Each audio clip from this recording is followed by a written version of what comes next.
Ko'pchilik ota-onalarda farzandim nimaga o'ziga ishonchi yo'q, nega qo'rqoq, uyatchin, gapini eplab gapira olmaydi, lapashin, bo'shashgan bola deb shikoyat qilishadi.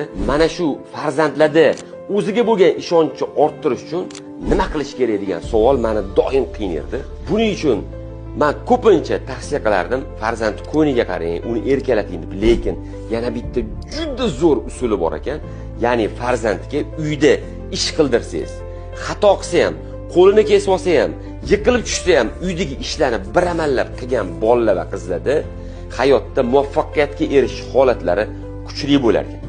Garvard universiteti 75 yil davomida o'tkazgan tadqiqotida, ya'ni uyda ish qilgan bolalar ko'p holatlarda hayotda katta muvaffaqiyatlarga erishgan. Va bundan tashqari yana bitta tadqiqotda 10 mingta bola bilan tekshiruv o'tkazishgan psixologlar va shu 10 mingta bolaning ichida uyda ish qildirilgan bolalar uyda ish qildirilmagan bolalarga nisbatan o'ziga bo'lgan ishonchi juda yuqori bo'lgan va hayotda katta yutuqlarga erishgan.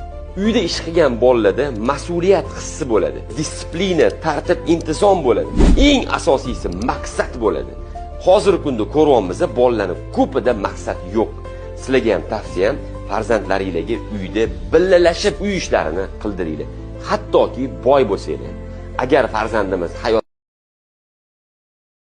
ko'pchilik ota-onalarda farzandim nimaga o'ziga ishonchi yo'q, nega qo'rqoq, uyatchin, gapini eplab gapira olmaydi, lapashin, bo'shashgan bola deb